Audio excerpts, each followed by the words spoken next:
Assalamualaikum warahmatullahi wabarakatuh. Anak-anak di rumah, bagaimana kabarnya anak-anak? Semoga selalu diberikan semangat dalam belajar dan senantiasa diberikan kesehatan. Marilah untuk mengawali kegiatan pagi hari ini, kita awali dengan berdoa. Semoga diberikan kemudahan, diberikan ilmu yang bermanfaat dan berkah. A'udzu billahi minasyaitonir rajim. Bismillahirrahmanirrahim. Raditu billahi rabba wa bil islami dina wa bi Muhammadin nabiyya wa rasula. Rabbi zidni ilma warzuqni fahma. Amin ya rabbal alamin. Pada pertemuan kali ini kita akan belajar bersama pada mata pelajaran keempat, yaitu perilaku terpuji. Sebelumnya Bapak ingin sampaikan tujuan pembelajaran sebagai berikut. Tujuan pembelajaran yang pertama, peserta didik mampu meyakini bahwa sikap saling tolong-menolong sebagai cerminan dari iman. Yang kedua, menunjukkan sikap tolong-menolong. Yang ketiga, peserta didik mampu menyebutkan arti tolong-menolong. Yang keempat, peserta didik mampu menjelaskan manfaat tolong-menolong. Yang kelima, peserta didik mampu menunjukkan contoh sikap tolong-menolong. Yang keenam, peserta didik mampu mendemonstrasikan sikap tolong-menolong. Agama Islam sangat menekankan pentingnya akhlak mulia. Nabi Muhammad SAW diutus untuk menyempurnakan akhlak manusia.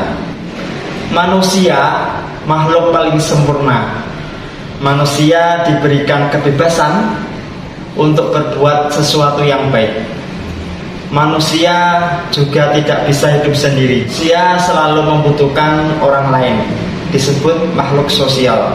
Anak-anak yang soleh dan soleha, Allah mencintai orang yang hormat dan patuh kepada orang tua, guru, dan sesama anggota keluarga. Kerjasama. Kerjasama artinya bekerja bersama-sama.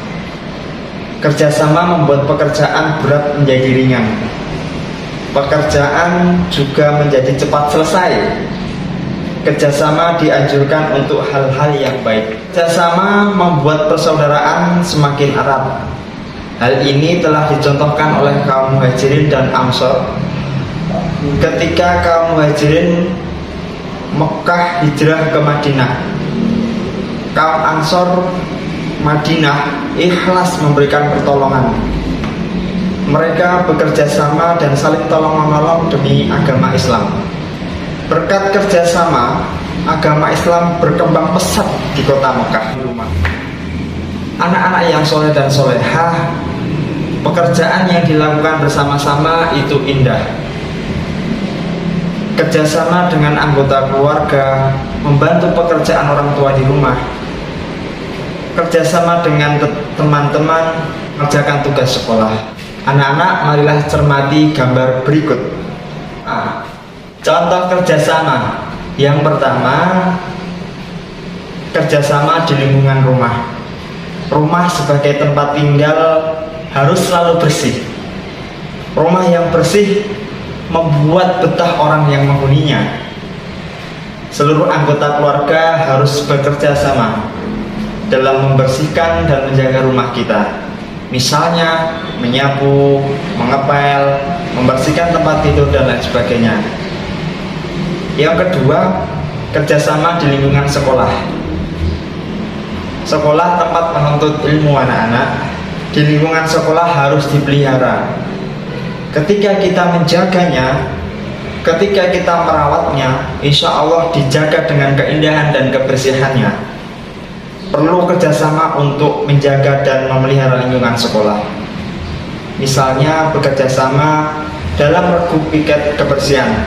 Ada juga kegiatan di sekolah yang perlu bekerja sama, misalnya lomba kebersihan kelas, belajar kelompok, atau bekerja sama dalam berolahraga. Yang ketiga, kerjasama di lingkungan masyarakat, misalnya bekerja sama membersihkan lingkungan, bekerja sama menjaga keamanan lingkungan, bekerja sama dalam menyiapkan kegiatan hari besar nasional. Anak-anak, manfaat bekerja sama sangatlah banyak dan sangat membantu kita dalam melakukan sesuatu. Manfaat bekerja sama yang pertama, pekerjaan berat menjadi ringan. Pekerjaan akan lebih cepat selesai. Hasil pekerjaan akan memuaskan. Tercipta rasa kebersamaan dan aman. Lingkungan menjadi bersih dan nyaman. Contoh perilaku terpuji kedua, tolong menolong. Ketika temannya sedang kesusahan, hendaknya kita harus menolongnya. Dengan menolong, insya Allah kita akan meringankan kesusahan mereka. Jika ada orang minta tolong, kita juga harus menolongnya. Memberikan bantuan dan pertolongan adalah perbuatan yang mulia. Kita harus memiliki sikap tolong menolong dalam kebaikan dan takwa. Islam menyuruh umatnya tolong menolong dalam kebaikan juga takwa. Sebagaimana dalam firman Allah Subhanahu wa taala, Quran surat Al-Maidah ayat 2. A'udzu billahi minasyaitonir rajim. Bismillahirrahmanirrahim. Wa ta'awanu 'alal birri wat taqwa wa la ta'awanu 'alal ismi wal 'udwan. Artinya, dan tolong menolonglah kamu dalam mengerjakan kebajikan dan takwa, dan jangan tolong menolong dalam berbuat dosa dan pelanggaran. Menolong harus dilakukan dengan ikhlas. Anak yang suka menolong biasanya berperilaku atau ramah tamah dan lembah lembut. 2. Suka membantu pekerjaan orang tua di rumah. 3. Selalu menghormati orang lain. 4. Timbul rasa iba melihat orang lain menderita. Apa sih Pak manfaat tolong menolong? Yang pertama, menjadi anak yang rendah hati. Yang kedua, disenangi dan memiliki banyak teman. Yang ketiga, mendapatkan pahala. Yang keempat, disayang orang tua, guru, dan Allah Subhanahu wa taala. Yang kelima, kelak masuk surga. Anak-anak yang soleh dan soleha, menolong harus dilakukan dengan ikhlas. Anak yang suka menolong biasanya berperilaku ramah tamah, lembut hati, suka membantu pekerjaan orang tua di rumah, selalu menghormati orang lain, timbul rasa iba melihat orang lain menderita. Contoh tolong menolong antara lain meminjamkan buku pelajaran kepada teman yang tidak punya, membantu pekerjaan orang tua di rumah, membantu adik mengerjakan pelajaran yang tidak bisa, membantu membawakan buku bapak ibu guru. Kerjasama yang pertama, pekerjaan berat menjadi lebih ringan. Yang kedua, pekerjaan akan lebih cepat selesai. Yang ketiga, hasil pekerjaan akan memuaskan. Yang keempat, tercipta rasa kebersamaan dan aman. Yang kelima, lingkungan menjadi bersih dan nyaman.